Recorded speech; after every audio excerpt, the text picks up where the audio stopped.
ఈ అరెస్టులు కానీ వేధింపులు కానీ ఈ కుట్రలు కానీ మాకు కొత్తేమీ కాదు. ఇలాంటి ఎన్నో కుట్రలను అక్రమ కేసులను అరెస్టులను ఛేదించి తెలంగాణ రాష్ట్రాన్ని సాధించినటువంటి పార్టీ మా పార్టీ.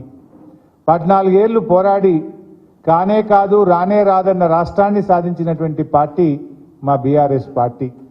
అందువల్ల దీన్ని తప్పకుండా మేము ఎదుర్కొంటాం, రాజకీయంగా ఎదుర్కొంటాం, న్యాయపరంగా కూడా ఎదుర్కొంటాం. మాకు న్యాయ వ్యవస్థ మీద సంపూర్ణమైన విశ్వాసం ఉంది. దీనిపైన న్యాయవాదులతో సంప్రదించి సుప్రీంకోర్టులో వెంటనే ఈ యొక్క అక్రమ అరెస్ట్ మీద మేము పిటిషన్ వేసి మరి లీగల్గా కూడా మేము ఫైట్ చేయడం జరుగుతుంది. అంటే ముఖ్యంగా మీరు ఇవాళ గమనిస్తే ఈరోజు సుప్రీంకోర్టులో కేసు వచ్చింది. ఈరోజు సుప్రీంకోర్టులో కేసు వస్తే దాన్ని సుప్రీంకోర్టులో 19వ తేదీ అంటే జస్ట్ ఆఫ్టర్ 3 days పోస్ట్ అయ్యి ఉంది.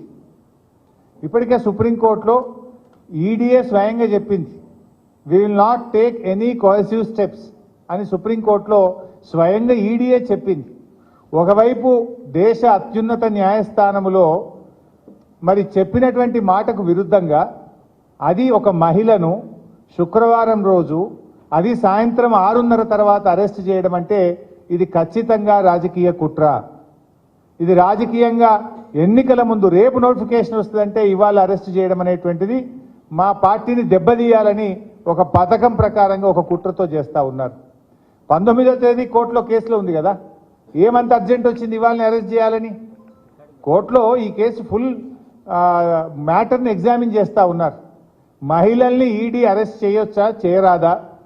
ఇది మమతా బెనర్జీ వెస్ట్ బెంగాల్ ముఖ్యమంత్రి గారి కుటుంబ సభ్యురాలిపైన, నళిని చిదంబరం గారిపైన, కవిత గారిపైన ఈ అన్ని కేసులు కలిపి సుప్రీంకోర్టు ఒకవైపు వింటా ఉంది.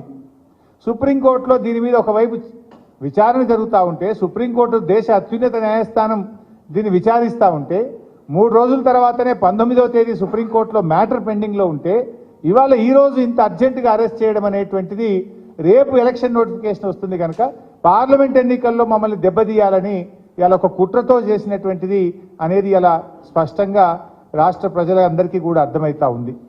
అంటే ఇలా ఒక ఎమర్జెన్సీని మించిన పరిస్థితి, ఒక దౌర్జన్యపూర్వకంగా ఇవాళ కవిత గారి అరెస్ట్ జరిగింది.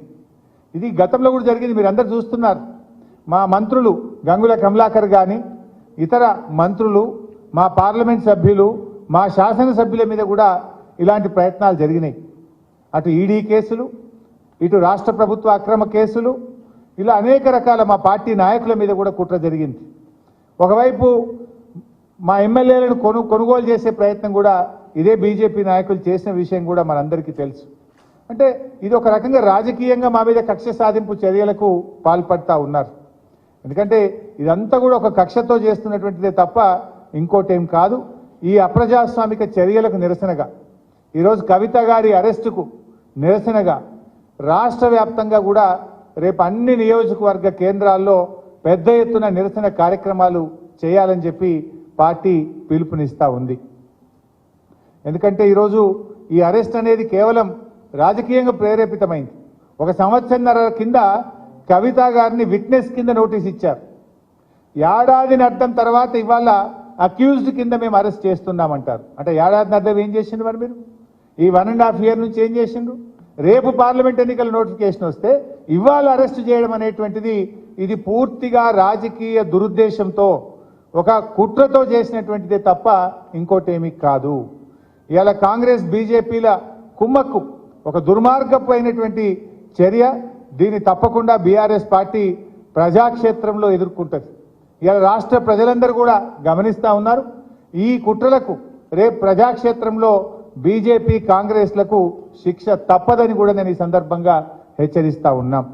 ఎందుకంటే ఇవాళ ఇంత అత్యున్నత న్యాయస్థానం ముందు కేసు పెండింగ్లో ఉండగా ఉదయమేమో సెర్చ్ అన్నారు, సాయంత్రం ఏమో అరెస్ట్ అంటారు. అంటే ఇవన్నీ కూడా ఏంటంటే ముందే ప్లాన్ చేసుకొని వచ్చిండ్రు. వాళ్ళు ఫ్లైట్ టికెట్లు కూడా బుక్ చేసినారు. ముందేమో సెర్చ్ అంటారు, తర్వాత అరెస్ట్ అంటారు. అంటే ఇదంతా ఒక ప్లాన్డ్గా మధ్యాహ్నం తర్వాత వచ్చి కోర్టుకు కూడా పోకుండా, కోర్టుకు కూడా అవకాశం లేకుండా మధ్యాహ్నం 2 తర్వాత వచ్చి సాయంత్రం 6 తర్వాత కోర్టు టైం అయిపోయాక అరెస్ట్ అంటారు. అందులో రేపు శనివారం, ఎల్లుండి ఆదివారం.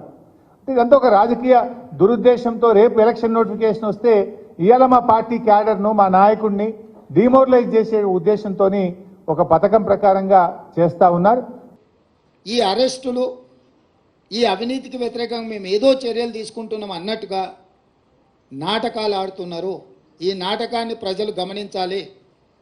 మొన్న జరిగిన ఎన్నికల్లో మేము ఇచ్చిన మాట ప్రకారం ప్రజలకు అన్ని రకాలుగా సహాయంగా నిలబడి ఒక విశ్వాసాన్ని కల్పించి స్వేచ్ఛాపూరితమైన వాతావరణంలో పరిపాలన అందిస్తున్నాము. రాబోయే పార్లమెంట్ ఎన్నికల్లో కాంగ్రెస్ను దొంగ దెబ్బ తీయడానికి వీళ్ళిద్దరు కలిసి ఆడుతున్న నాటకము. ఒకవేళ ఇది నాటకం కాకపోయిన ఉంటే చంద్రశేఖరరావు గారు ఎందుకు ఇంతవరకు స్పందించలేదు? కూతురును అరెస్టు చేస్తే తండ్రిగానైనా స్పందించాలి. ఒకవేళ అలా స్పందించినప్పుడు శాసనమండలి సభ్యురాలను పార్టీ సభ్యురాలని అరెస్టు చేస్తే పార్టీ అధ్యక్షుడిగైనా స్పందించాలి. రెండు విషయాలలో వారు స్పందించలేదు, పత్రికా ప్రకటన విడుదల కూడా చెయ్యలేదు అని అంటే నిన్న మోడీ గారు వచ్చిన వారు కూడా ఈ విషయాన్ని ఎక్కడ ప్రస్తావించలేదు. తెలంగాణ రాష్ట్ర పర్యటనలో మోడీ గారు ఉన్నప్పుడే నిన్న మధ్యాహ్నం 1:20 ఈడీ అధికారులు వచ్చారు. 5:20 కవిత గారిని అరెస్టు చేశారు. 7 గంటల తర్వాత ఢిల్లీకి తీసుకెళ్ళినట్టున్నారు. అంటే పూర్తి సమాచారం మోడీ గారికి ఉన్నది కదా. ప్రధానమంత్రిగా వారి పర్యటన ఉన్నప్పుడు ఈడీ అధికారులు, ఇన్కమ్ ట్యాక్స్ అధికారులు ఒక రాజకీయ పరమైన అంశంలో చర్యలు తీసుకుంటున్నంటే ఎందుకు మోడీ గారు నిన్న తన రోడ్ షోలో ప్రస్తావించలేదు? చంద్రశేఖరరావు గారు మౌనము, మోడీ గారి మౌనం వెనకాల ఉన్న వ్యూహం ఏంది? వీళ్ళు ఎందుకు వ్యూహాత్మకంగా వ్యవహరిస్తున్నారు? అరెస్టు నేను ఖండించలేదు చంద్రశేఖరరావు గారు, అరెస్టును మోడీ సమర్థించలేదు. అంటే దీని వెనకాల కాంగ్రెస్ను దొంగ దెబ్బతీయాలనే ఎత్తుగడ ఉంది. తెలంగాణ సమాజం అంతా దీన్ని గమనించాల్సిందిగా కాంగ్రెస్ పార్టీ విజ్ఞప్తి చేస్తుంది.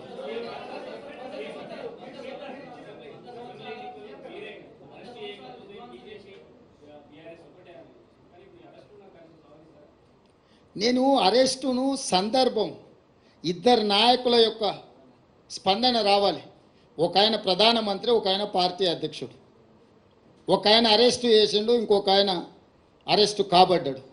ఫస్ట్ వాళ్ళిద్దరు బయటకు వచ్చి వాళ్ళ విధానం ఏందో మాట్లాడమనుండ్రి. వాళ్ళ విధానాలు మాట్లాడినాక ప్రజలు నిర్ణయిస్తారు వీళ్ళు ఎలాంటి నాటకాలకు తెరలేపిండ్రు, ఈ నాటకాలకు ఏ విధంగా స్వస్తి పలకాలనో ప్రజలు నిర్ణయిస్తారు.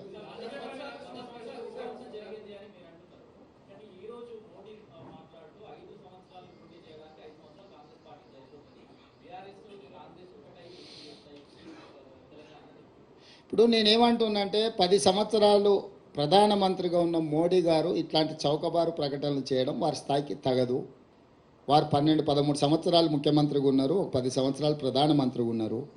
నరేంద్ర మోడీ గారు, మోడీ గారి మోడల్ అంటే ప్రజలకు ఏం చేసిండో వివరించి ఈ 10 సంవత్సరాల నా ప్రోగ్రెస్ రిపోర్ట్ ఇది, ఈ ప్రాతిపదికన మాకు ఓట్లు వేయండి అని తెలంగాణను అడగాలి. తెలంగాణ రాష్ట్ర ఏర్పాటుని అవహేళన చేసి కాంగ్రెస్ పార్టీ పార్లమెంటు తలుపులు మూసి నిర్బంధించి తెలంగాణ బిల్లు ఆమోదించి రాష్ట్రాన్ని ఏర్పాటు చేసిండ్రు. తల్లిని చంపి పిల్లను బ్రతికించిండ్రు అని మోడీ గారు మాట్లాడినరు. అంటే తెలంగాణ రాష్ట్ర ఏర్పాటు ప్రక్రియనే అవహేళన చేసి చట్టసభలలో మాట్లాడి రాజ్యసభలో లోక్సభలో తెలంగాణను అవమానించిన మోడీ గారికి తెలంగాణ రాష్ట్రం గురించి మాట్లాడడానికి, తెలంగాణ అనే పదం పలకడానికి కూడా వారికి అర్హత లేదు. ఓట్లు అడగడం చాలా దూరం. ఈరోజు బీజేపీ నాయకులు ఎవరైనా సరే 10 సంవత్సరాల అవినీతి మీద ఎందుకు చర్యలు తీసుకోలేదంటే సమాధానం లేదు. ఈ లిక్కర్ కేసు కూడా ఢిల్లీలో నమోదైన కేసు, ఢిల్లీ ప్రభుత్వానికి వ్యతిరేకంగా నమోదైన కేసు. చాలామందిలో కల్వకుంట్ల కవిత గారు ఒకరు. కానీ తెలంగాణ రాష్ట్ర ప్రభుత్వం 10 సంవత్సరాల నుంచి పాల్పడ్డ అవినీతి మీద ఒక్క కేసు అయినా ఎందుకు నమోదు చేయలేదు?